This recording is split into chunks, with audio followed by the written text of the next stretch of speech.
Is it really possible for a tiny tweak to your morning coffee routine to ignite your metabolism and put your body into full fat-burning mode for the rest of the day? Check out the link in the video description now and transform your morning coffee into a metabolism-boosting super drink. A man who had his leg and fingers cut off by a freight train has lost his mobility car he relied on to live independently.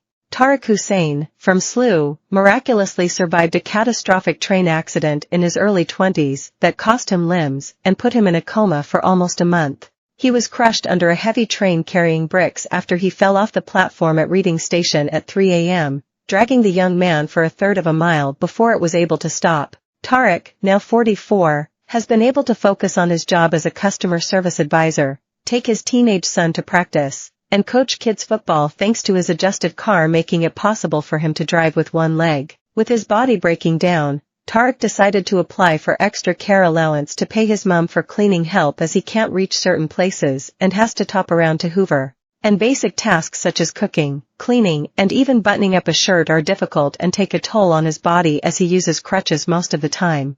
But now the dad of one has lost the car after a change to his benefits. Walking on crutches and being on the move as a one-legged football coach for years means Tariq's wrist and knee are shot through with terrible pain, he explained. However, his bid for enhanced mobility rate was refused by an independent tribunal when he appealed a decision by the Department for Work and Pensions, DWP. While he now receives more money directly after the benefits change, he no longer qualifies for the car provided by Motability, an independent charity. Previously, money for the car was paid directly to the charity from his previous benefit, meaning for years Tariq didn't see a penny on his account, but he got a suitable car. Despite having more cash now, the standard amount is not enough to pay for an adjusted car on his own, meaning he is facing an uncertain future relying on others. He told US News, .co.uk, "It's barbaric. I've made that point at the tribunal. It's also for those who can't fight like I can." He praised Motability for being bloody amazing. Since they were stopped being paid last August, the charity still kept providing him with an almost brand new car. They said a couple of weeks ago they need it back, and I said I can't argue with that. 9 months, not having been paid. I gave it back, but it makes you feel really disabled, he said. I've always had very independent way of living. I've been really good for the town.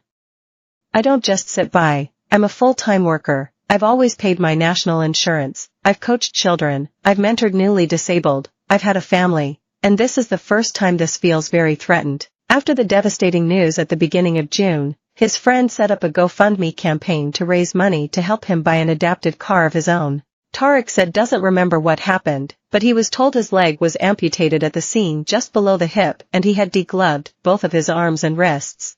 On his left hand, surgeons managed to reconstruct what was left into one finger-like shape along with his thumb, while on his right hand the wrist does not move. He said, I was 21, it was entirely my fault and I fell at the station. I was drunk. I don't blame anyone else. The recovery was not as difficult as you might think. I was very angry for a few years, angry at myself. How stupid was this? Despite the horrific incident, Tariq has managed to half of my life with the injuries and been able to cope, work full-time and start a family. While he has been able to adjust mentally and physically, including driving, he said the phantom pains can be really, really bad. Tariq said all he has done this week is to ask for lifts. I've taken a week off because I've been really upset. I'm going back to work, but the first thing I've had to do is ask for lifts.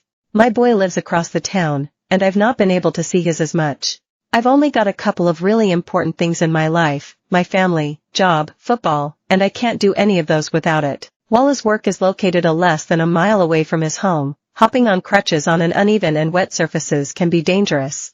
In the meantime, when my wrist goes, and it goes, I'll be back in hospital, which will cost way more than that. There is something inherently wrong with the system here. Somebody's got to take